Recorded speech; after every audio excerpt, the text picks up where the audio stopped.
Howdy all Muglax Lives. I think it's time to play a little 7 Days to Die, or as it currently is, Run from the Vultures. Stupid vultures. Whoops, I don't have any ammo. I gotta run back to base. I got no ammo. Oh, don't punch my bike. Nobody wants you to punch the bike. I was kinda hoping maybe this road here would take me over. Looked like there was a path I'd been on before out this way.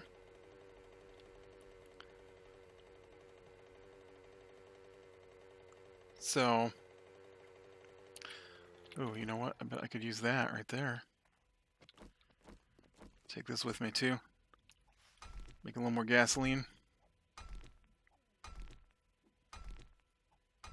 I mean, seeing as how it's just right here next to the road.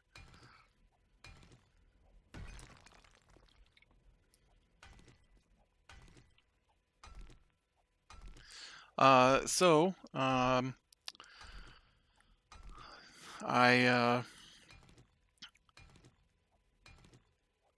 ran the game of D&D last night,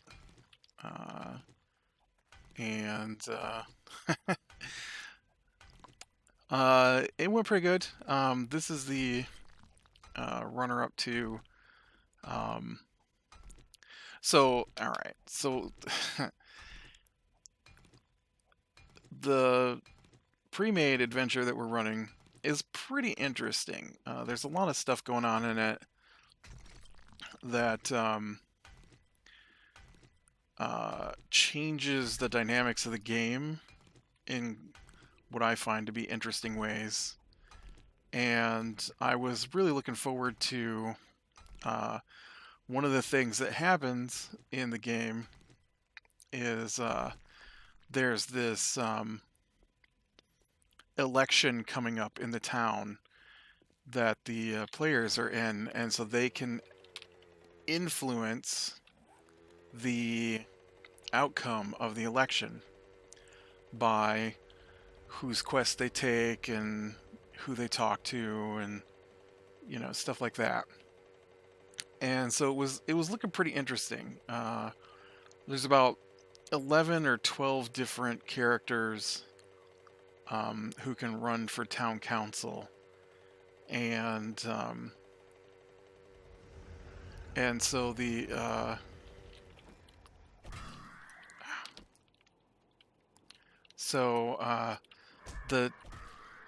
basically what has happened is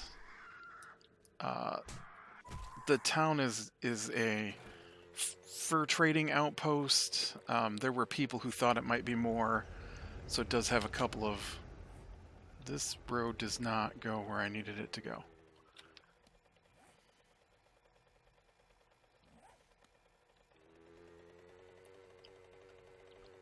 It does look like there's a road here, though, maybe. And so they did do, like, there's a granary, not a granary, there's a mill on top of the peak of the hill that the town is built on. Right, but it's like the only stone structure in the entire village. And so it never made it past being this rundown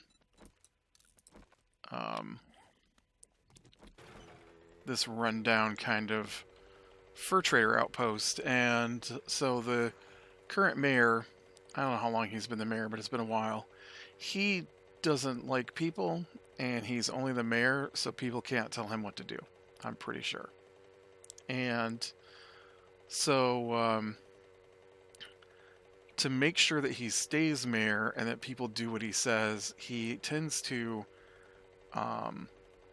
he has like a spy network, and he spies on people, and he gets blackmail information and then blackmails the other council members to do what he says, right? And so he so one of the council members was not a council member but wanted to be a council member, and him and the one of the other council members went hunting together often, and so he arranged a hunting accident for the other council member. And then when he came back, he took their spots, and so the dude, the mayor, sends out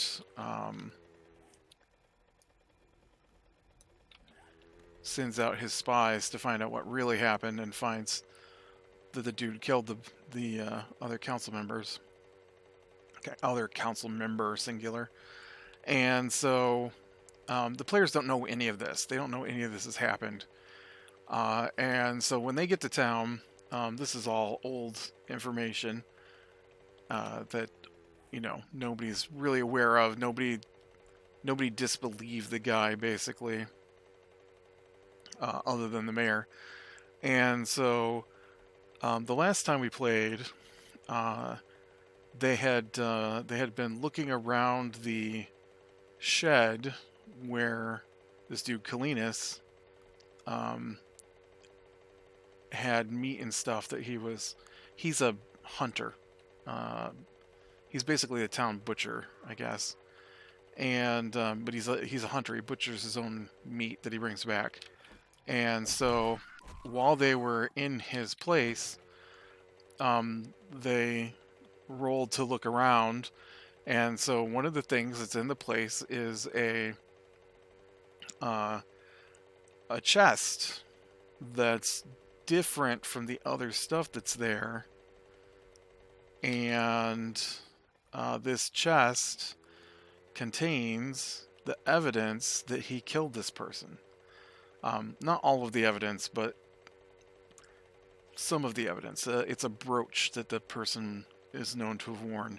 And so he keeps it hidden in this chest. But then he also puts boxes on top of this chest to make it look like it's not in use. But you can see where the chest has been moved a lot, right? Left scrapes on the floor or something like that. I don't remember exactly what the tip-off was. And so, without talking to any of the other players, the thief in the group decided he was going back to see what was in that chest. His character is all over the place. He has evolved from only uses his thieving skills for good to I'm going to steal anything I can get my hands on. And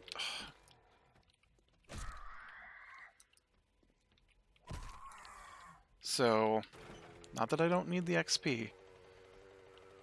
They're just super annoying to me. And so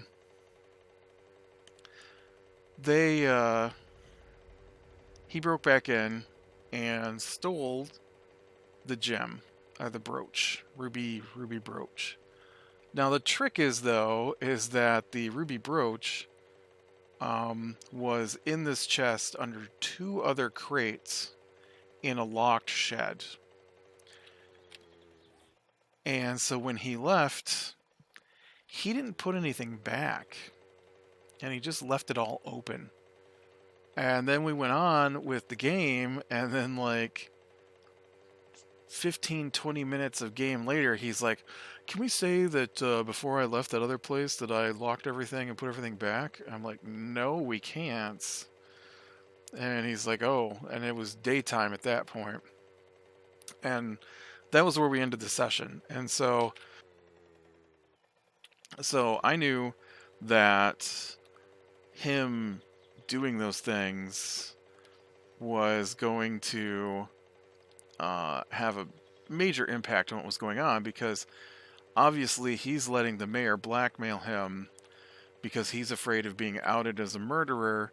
And so now one of the pieces of evidence has been taken from where he had it hidden and locked up. And he knows that the only other person that knows is the mayor, and no one else would care about that in his mind, I decided. And so he heads out, and So, anyways, so then we start last night, and so last night, um, they had been tasked with finding this girl. She wasn't a girl, but they were told she was a girl. I mean, she was female, but they were told that she was like a teenage girl, and that if they found her, they should bring her to council member Kadra. Now, Kadra's blackmail information is that she's a sorceress. For whatever reason, that's frowned upon in this town. And so, if she's outed as a sorceress, then she will lose favor with the people. I don't know why. It doesn't explain why. It just says that. It's part of the election thing, right? And so, um, so they keep watch overnight to see if she appears. And so I roll the dice to see if she appears. They saw her once before.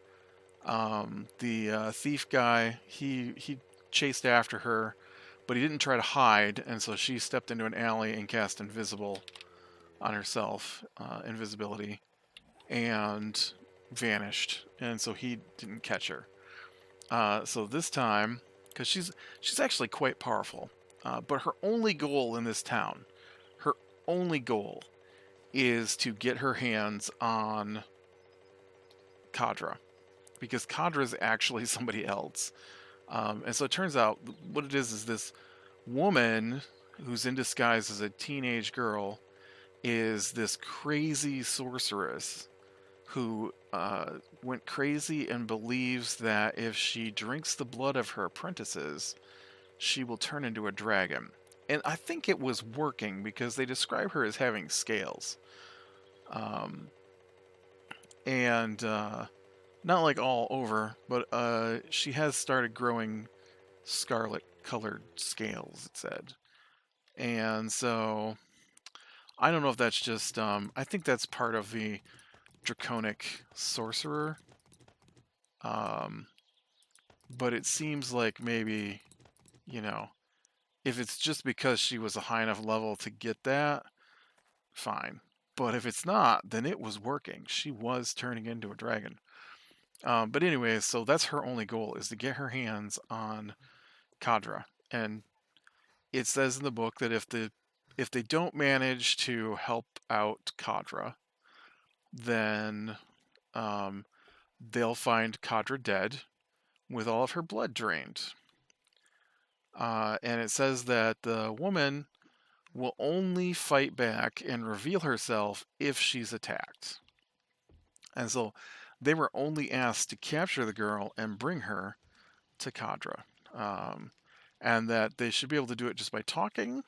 They were told this. Should be able to do it just by talking, and that she would probably respond to a discussion about dragons. And so um, they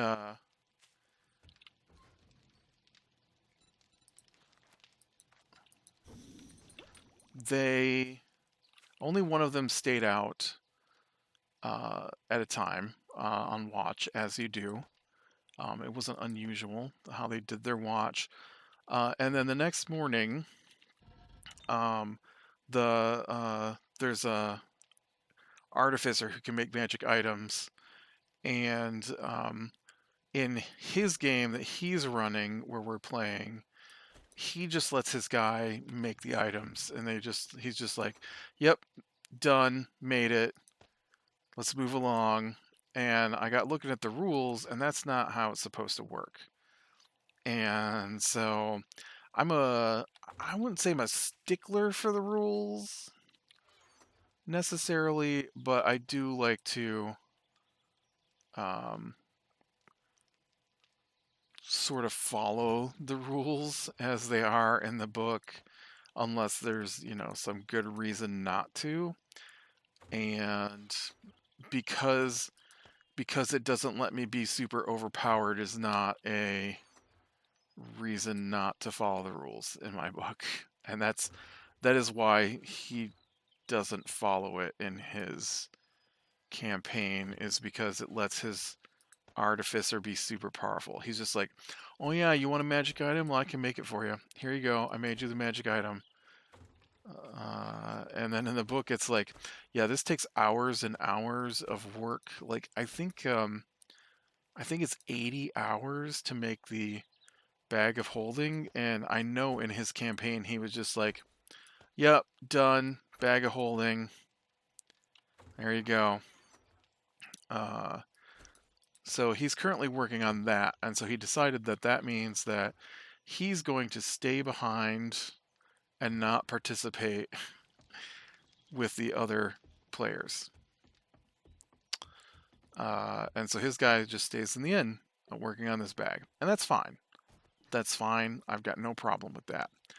Uh, because his shoot, I was thinking I needed something.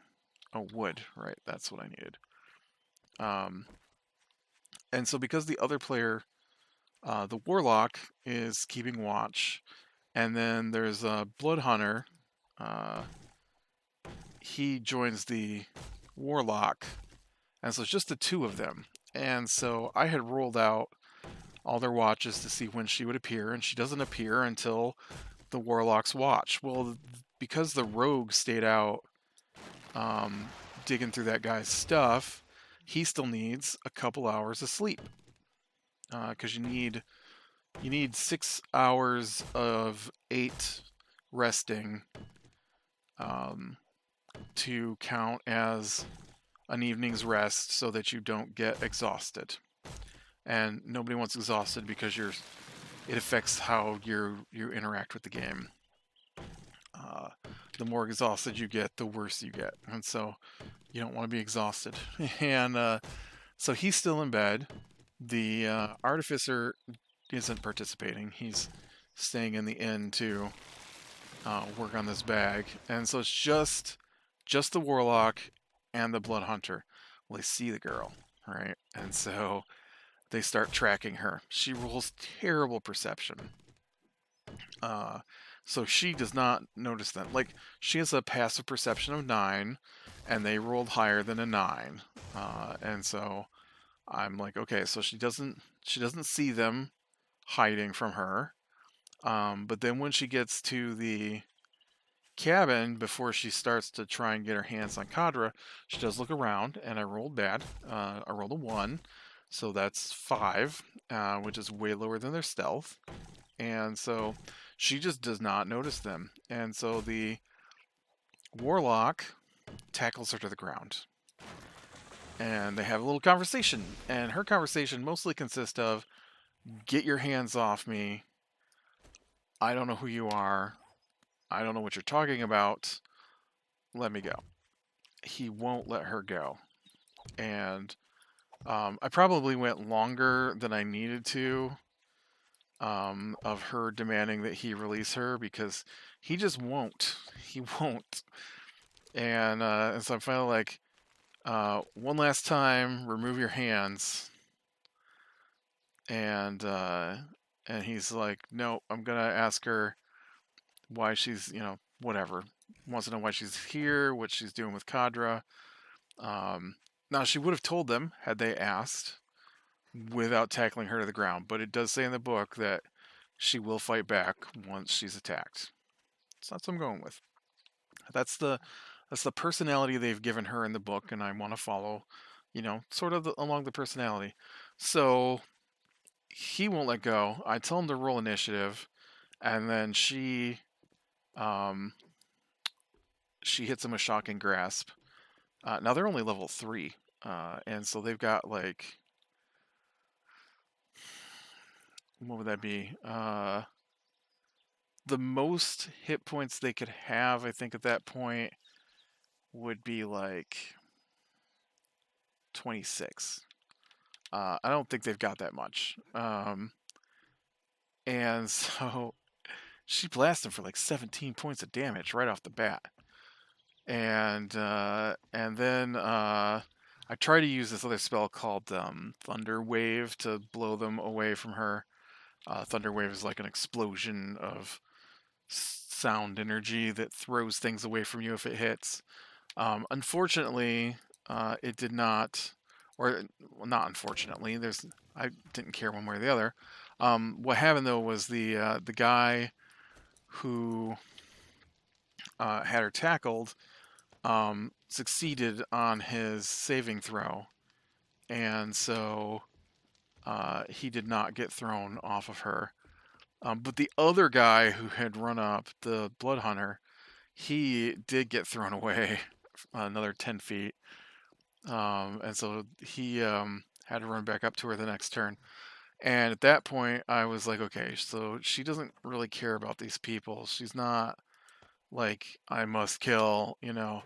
She's, I must get Kadra. So after they do that, she casts Wall of Fire, which is one of her biggest spells, and puts a wall of fire between the buildings, which immediately sends the warlock unconscious. And and so the blood hunter grabs the warlock and pulls him out of the fire before they both die from it. And so now they got this wall of fire. Well, I had brought out Kadra. She came out of her house once the fighting had started, and but she didn't have enough movement to make it around her house to see what was going on. And then, right, her apprentice, or her not her apprentice, her master, steps around the corner and blasts Kadra with a couple of spell attacks, and then Kadra, who is a much lower level, turns invisible and tries to run, which then she throws a fireball, knocking Kadra unconscious, and then she grabs Kadra and dimension doors away. And then when she does that, the wall of fire vanishes. But they're like almost dead at this point because it was just the two of them. And so it was a pretty rough fight there for people. And so they lost Kadra, who was one of the council members that was friendly to them. So she's gone from the game now. And then when they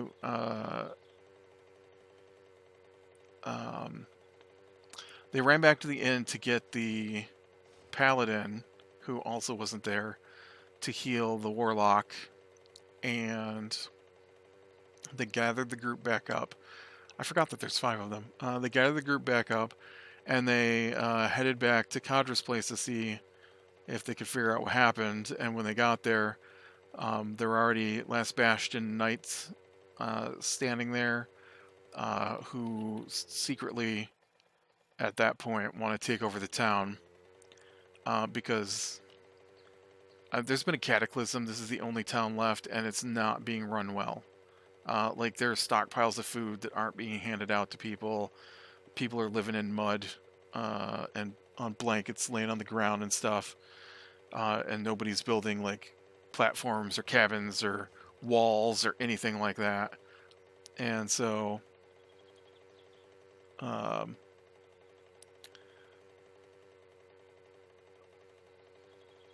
yeah, it's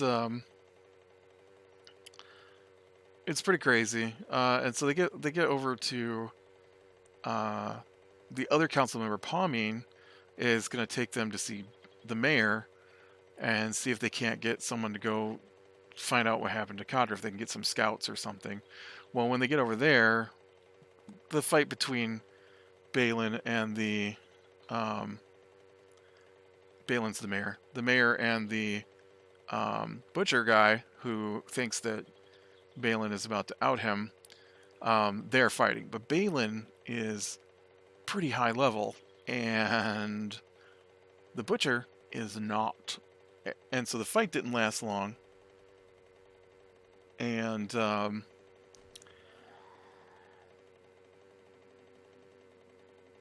they the butcher's incensed at this point and keeps attacking Balin, and so Balin flat out kills him. Uh, and so not only did he kill him, but he also killed his dog, because the hunter has a dog with him, and so the dog was also attacking. Oh, I thought red was...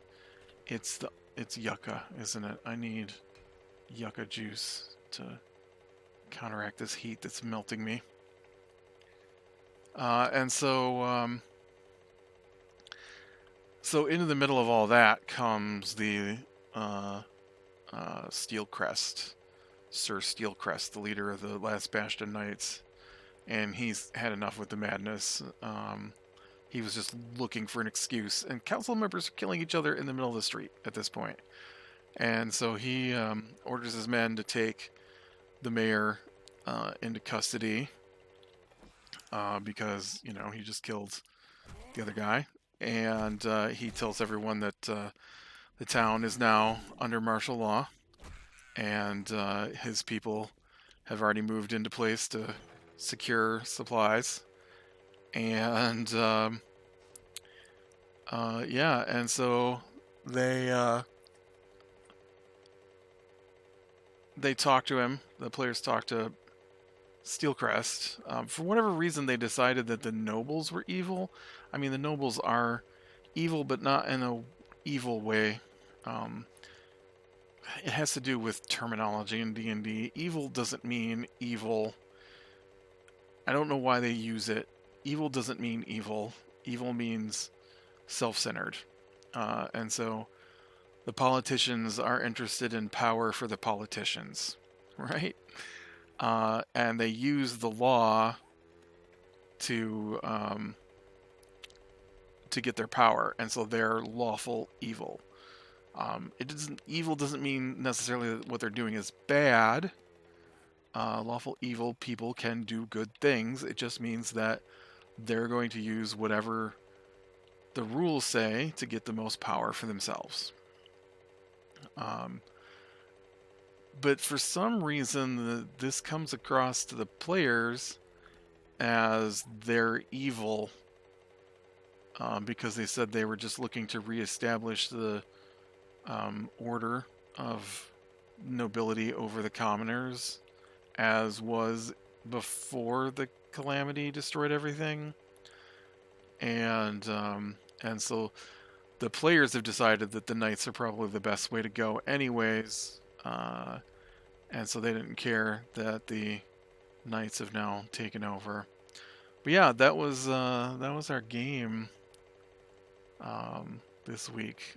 Next week they're headed off to, or not next week, I guess 2 weeks, they're headed off to the next dungeon,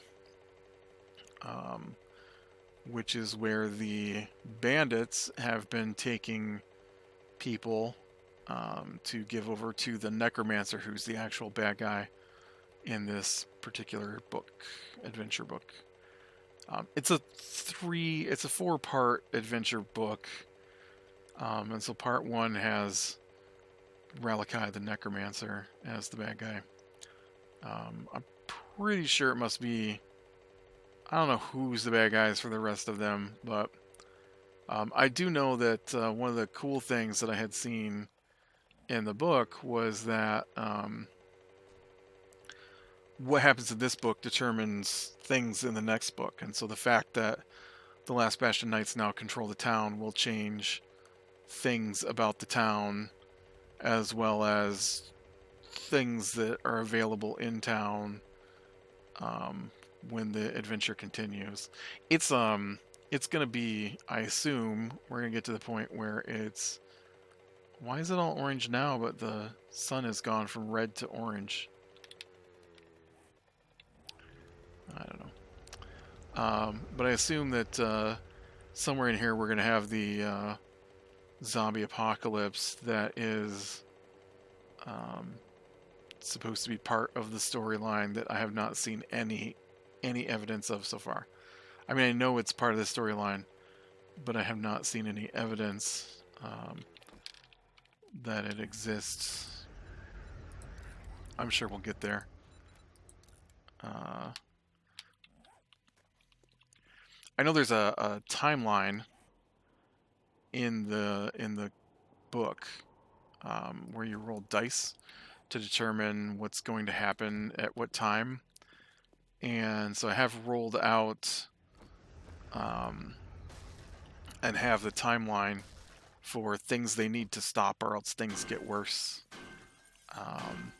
They haven't reached anything that makes it a lot worse, but the bad guy is about to trip his first event for him, which is just that he learns information that he currently doesn't have.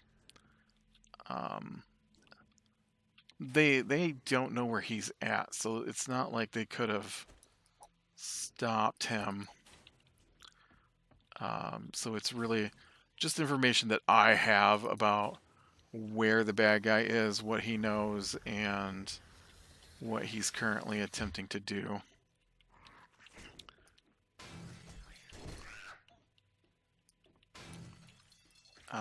But yeah, I am looking forward to more of that book. It's pretty fun. And I guess real quick before we finish, I don't know if I can do it real quick. I'll try. So I've been talking also about how we play Final Fantasy 14 and how I've been working on this relic weapon quest, and how the guy who plays the rogue and the artificer and DMs the other knights, how he's like all angry about us wanting to do the relic quest, and then he says maybe he'll do it, and then he says he won't do it, and then he refuses to even go in a dungeon that we need for it. And he has raised all of his crafters and stuff to their max levels for where we can currently get to, and stuff like that. And so he says, if you need anything made, you let me know. And so we're like, yeah, we need these things for the relic quest made. And he's like, all right, well, he needs recipe books for it. And so the other guy, he was ahead of me in the relic quest, and so he had actually purchased the recipe books for the crafter guy, so that he would have them. And so all we have to do is get him the pieces, right? He says. And so one of the things that has to happen is he has to tear apart some quest items, not quest items, but some items that are only in the game because they are part of this quest line. And they cost 3,000 gil, which is the money in the game. And it's a super expensive quest line, like hundreds of thousands of gil. Well, we're new to this game. We've only been playing since like February, so and so I don't have a lot of money. And after buying some of the parts that I need for this quest, I don't have thousands of gil to